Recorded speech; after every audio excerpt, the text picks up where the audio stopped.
En esa convivencia también me exigía, haz, cambia y aviéntate, realiza. Pero luego pasó con una compañera que faltó a una grabación, una compañera, una mujer, y ahí entró Víctor Manuel Espinosa a cubrir a esa compañera.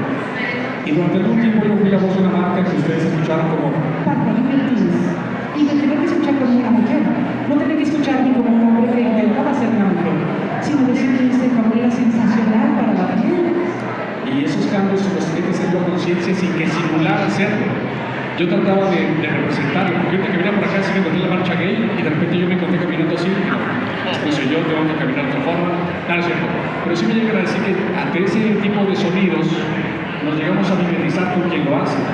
Porque he hecho trabajos, así como les acabo de decir, de Homero Simpson, yo quería verme como Homero Simpson. Sí, era como Esteban Siller, yo me movía como Esteban Siller. El personaje que yo realizara lo tenía que hacer con el cuerpo completo. No solamente depende de los sonidos de mi voz, de la expresión, sino de todo el cuerpo. Me tocó incluso hacer por ahí a un señor que ustedes recordarán, se llama México, siempre fiel. Y se escucha, ¿verdad? Es muy semejante a la geometría y hasta la mirada.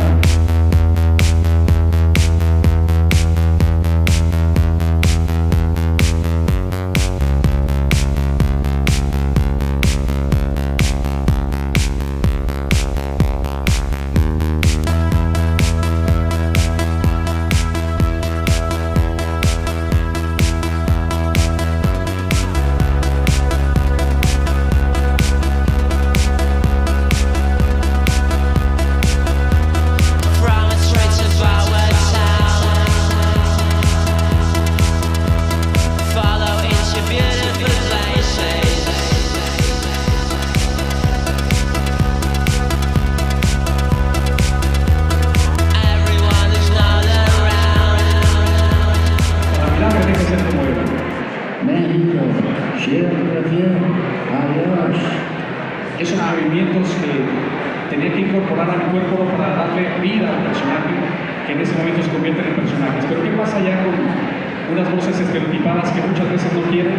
Con los estereotipos de voz que son imitaciones, pues también existen arquetipos de voz. Y lo tuve que realizar, que es un arquetipo, la creación de personajes. Y los arquetipos los tuve que realizar en una saga de audiolibros que se llama Juego de Tronos. La saga de audiolibros, con más de 1000 páginas cada libro. Nunca pensé en la cantidad, yo pensaba en la calidad de los personajes. Y ahí tenía que interpretar desde la niña hasta Luis Pellofo. No saben Edward Stark, que se enfrentaban entre ellos, o hablaban entre ellos, y mientras la narración se iba tratando el público, la forma en que yo estoy hablando es considerar el público que está escuchando. Y después la interpretación de las batallas, de los momentos trágicos, los momentos difíciles, el hacer a los maestres, a las matronas que cuidaban a los niños, todo ese tipo de cosas lo tenía que ir realizando. ¿En cuánto tiempo? Inmediato. No eran obviamente simultáneos, no podría hacer eso, pero sí podía hacerlos en secuencia. Mientras estoy haciendo el narrador, ya puedo ver yo aquí al personaje que tengo, lo veo en el libro, y cómo lo tuve que realizar ese estudio viendo la serie. La vi doblada en español, la vi en su idioma original, y de ahí yo partía para hacer cada voz, cada interpretación, pero con un narrador.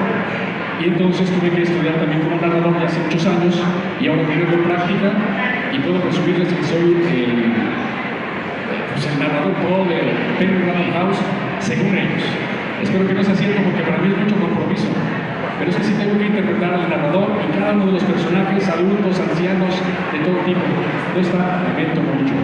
Trabajé hasta las 4 de la mañana, de verdad les juro, para que me salga que no se puede sacar el material que yo traía. Pero es que hay un proceso, como les estaba diciendo, un proceso nuestro como interesados en este mundo del doblaje, la narración, la locución, tanto de cabina como locución comercial. Hay un proceso, todo comienza con la curiosidad. Voy a tratar de acordarme de la secuencia porque sí fueron 4 horas de estarme chutando, aunque ya lo sé, para poderlo poner en esas formas. Todo comienza con la curiosidad. Hay una curiosidad, saber qué pasa con la locución, con el doblaje, con las narraciones, y es el comienzo apenas.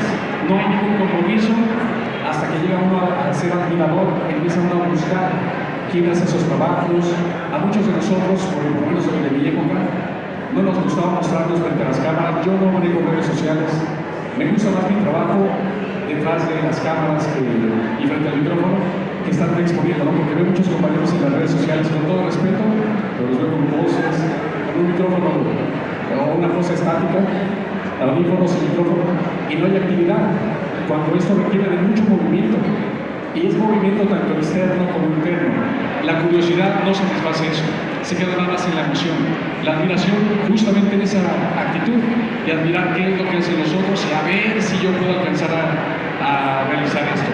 Y en ese a ver si puedo, se convierten entonces en aspirantes y comienzan a investigar qué es lo que pasa con las voces. A mí me ocurrió a los 8 años, que yo escuchaba la voz del Tata haciendo a Pedro Picapiedra, y durante mucho tiempo pues obviamente era mi atención a las caricaturas como niño, pero hubo un momento en que me enteré que hacían doblaje en las caricaturas. Yo pensé que las caricaturas hablaban, y pues no, resulta que eran actores de teatro, de cine, de televisión, que hacían esos trabajos vocales.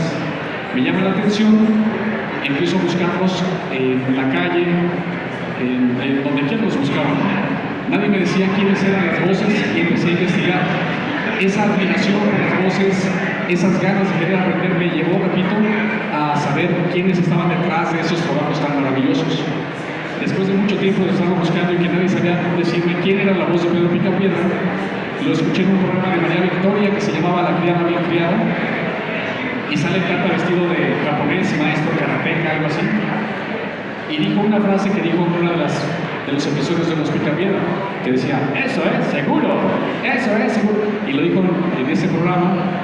Me llamó la atención y me sorprendí, y entonces entendí a los 8 años que la gente que salía en la televisión eran probablemente los que también hacían esas voces, y ahí comencé a investigar, a interesarme qué pasaba detrás de ese trabajo vocal tan maravilloso.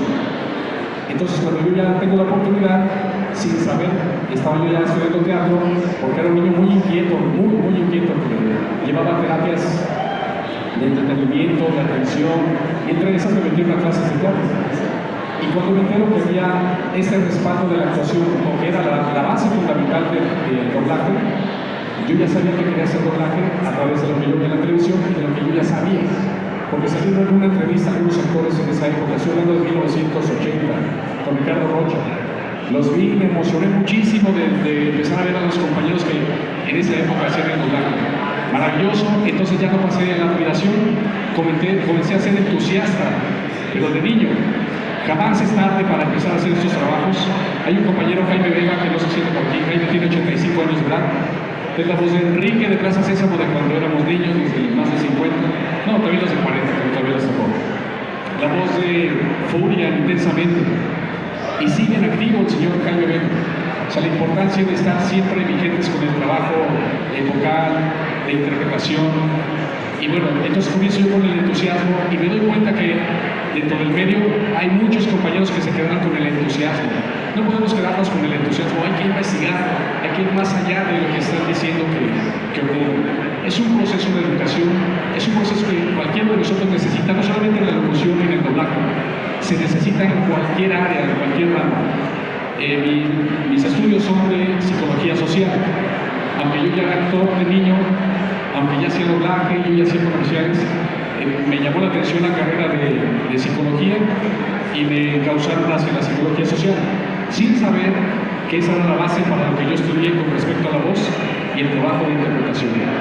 Mi invitación es que no se queden con un entusiasmo, sino que empiecen ya a buscar, a convertirse en practicantes de esto, y el practicante empieza a buscar fuentes fidedignas, no solamente de creencias, de que sí se hace la locución, porque solamente hacer una voz bonita, ¿no?